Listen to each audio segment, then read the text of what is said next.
যে এদেশের কোন কাজটা বন্ধ আছে যে বিদেশে যুদ্ধ হচ্ছে বা এদেশের অর্থনৈতিক অবস্থা খারাপ, এই জন্য এদেশের কোন কাজটা থেমে আছে বলেন? শুধু সরকারি কর্মচারীদের পে স্কেলের দেওয়ার কথা উঠলেই এদেশের অর্থনৈতিক অবস্থা খারাপ হয়ে যায়, মূল্যস্ফীতির সমস্যা দেখা দেয়, অনেক কিছু হয়। এটার মূল কারণ কি জানেন? আমরা যারা সরকারি কর্মচারী তাদের মধ্যে ঐক্য নেই।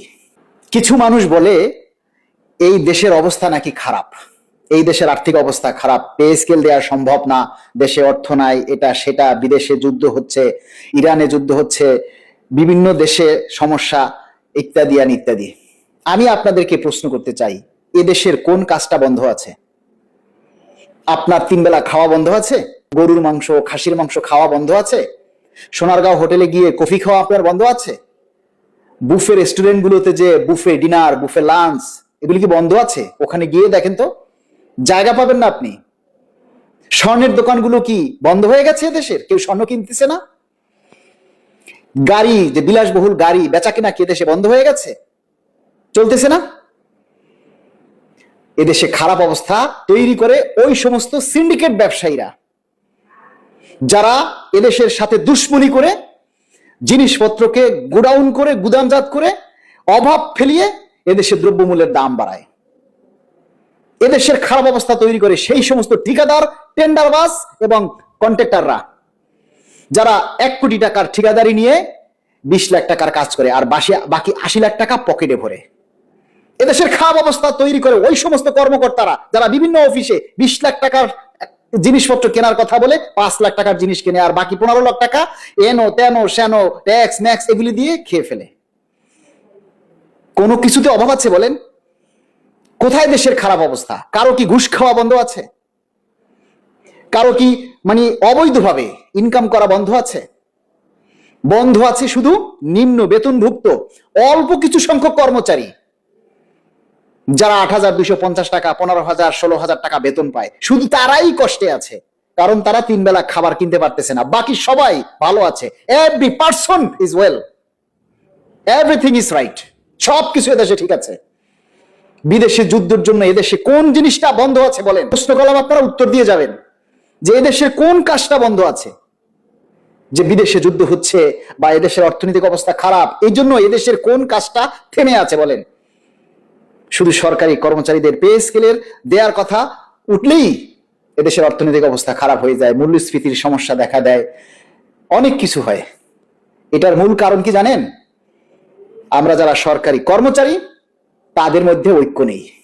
তারা সচেতন নয়, তারা দায়িত্বশীল নয়, কারণ তারা প্রত্যেকে যার যার জায়গা থেকে ঠিকই তারা বাঁচার জন্য ইনকাম করে নেয়। সরকারেরা বুঝতেও পারে না। আর এদেশের এই সিন্ডিকেট ব্যবসায়ী, ঠিকাদার, কন্ট্রাক্টর এবং যারা অবৈধ ঘুষখোর, এরা যদি ভালো হতো তাহলে এই রাষ্ট্র পরিচালনায় কোনো সরকারের সমস্যা হতো না, কোনো সরকারকে চিন্তা করতে হতো না। প্রত্যেকটা সরকার রাষ্ট্র ঠিকমতো পরিচালনা করতে পারত।